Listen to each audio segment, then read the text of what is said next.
Hey guys, this is Justin. Hello and welcome to another video. This is a fun one today because we're talking about spaceships, something I know a lot of you guys like. And I gotta say, we've been focusing more on lore on this channel lately compared to news, and it's been a nice sort of return to form. On that note, if there's anything you'd like to see me cover in the next few weeks, please let me know down in the comments. Alright, so we're talking about features that Star Wars ships should have employed more frequently, and this video will actually be focused mostly on one main feature.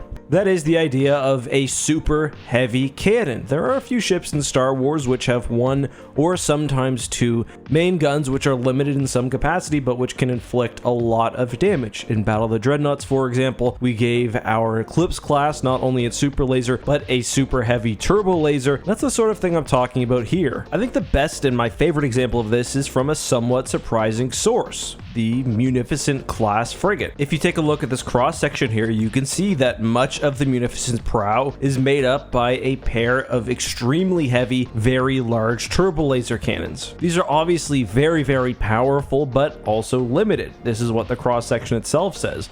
Powerful forward laser cannon is slow to maneuver, but deadly to larger warships. There's a nice bit of symmetry here as the Munificent, the CIS destroyer, also has a large turbo laser cannon. You can imagine that the Munificent and the Munificent are probably sacrificing power to other cannons in order to mount and be able to fire these ones, but these probably are very long range. They would do exceptional damage, and just generally, the most important thing is they make the ship more interesting. I mean, the cross section, which is known to be an exaggeration, says two huge turbo laser cannons can melt an ice moon measuring 1,000 kilometers in diameter or pierce the shields of a 10-kilometer wide grade 3 battle station. Do I believe that fits with the rest of the lore? Not really, but the main point is, although the Munificent itself isn't a wholly impressive vessel, these cannons cannot be scoffed at. When it comes to an out-of-universe perspective, this is neat because you know what the Munificent can do, but also how it's vulnerable. You're sort of given expectations for how the ship can act, how it should be deployed, all of those things. Like from an in-universe point of view, you'd probably want the Munificent within a larger battle group, probably in the middle of a formation, but to the rear so it can fire off its massive guns,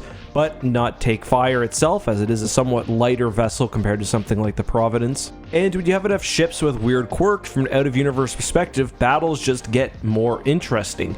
Compare that with what we usually get, whether in the Battle of Endor or even the Battle of Coruscant, which, yes, featured Munificents. In those battles, there's really no difference between a Mon Calamari cruiser or an Imperial Star Destroyer. They're basically just ships that might as well be circular, which give off fire. If used properly, the cannon gives a lot of depth possibilities, not only for out-of-universe, as I'm mentioning, but again, also in-universe tactics. So the Munificent and Munificent are both, I think, good examples, and my favorite example of this idea of heavy cannons, but do see something on a much smaller scale with the Star Destroyer, especially the Imperial II. This isn't really represented in the films, but the Imperial II class Star Destroyer has very large gun batteries on either side of the superstructure, the octuple barbette cannons, as they're called, and these would represent a lot of the Star Destroyer's firepower. Again, not really used in the lore, but we do see a cool example from this fan-made TIE Fighter short film by Oda King, which I'll link down below, where once these guns come into play, the battle is pretty much over. I don't think these really represent what I'm talking about though, but it is sort of an interesting look at it on a smaller scale. The fan-made Peltast by Corey Luces and his team is probably the best example of a ship built around a single heavy cannon. This is essentially the Chiss sniper ship, and most of its lethality actually comes from this super long Mega Mazer. Somewhat similarly, in Legends, the Keldabe class battleship has a pair of mass drivers which can outrange and significantly outdamage its other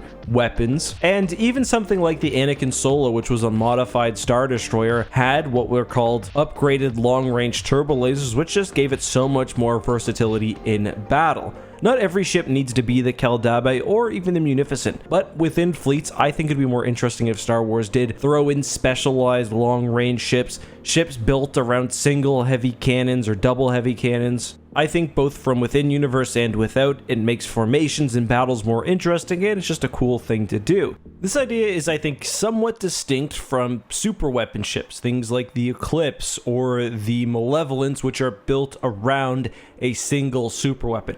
I don't really like super weapon ships very much because you get something like the Zeiston or the Conqueror, which just seem goofy and seems out of line with the strength of ships in the rest of the universe. Perhaps a closer comparison would, however, be something like a torpedo sphere, which is heavily specialized, in the torpedo sphere's case, for breaking through planetary shields, and thus has unique and specialized weaponry. If we're sticking to in-universe though, I think there are other technologies that way more ships should have used. I want to do more of these in future videos, but probably the best example that I've always thought about is interdiction mines. We see these in the courtship of Princess Leia. Basically, the Alliance wants to trap Warlord Zinj over Dathomir, and the Hapens employ interdiction mines. These are very useful and an interesting bit of technology, where something like an interdictor cruiser basically turns on a mass shadow generator and prevents people from jumping to hyperspace. Interdiction mines create much smaller interdiction fields, which are most effective when used together. The benefit is, although you are giving up some of your ship's storage space, you don't have the massive power requirements that something like an interdiction Star Destroyer would. They're also more easily deployed, and they don't really take away from your ship's fighting ability. The downside is, unlike an interdiction generator, once the mines are turned on, they cannot be turned off manually and essentially run until they run out of power. I believe it's about 15 minutes or so.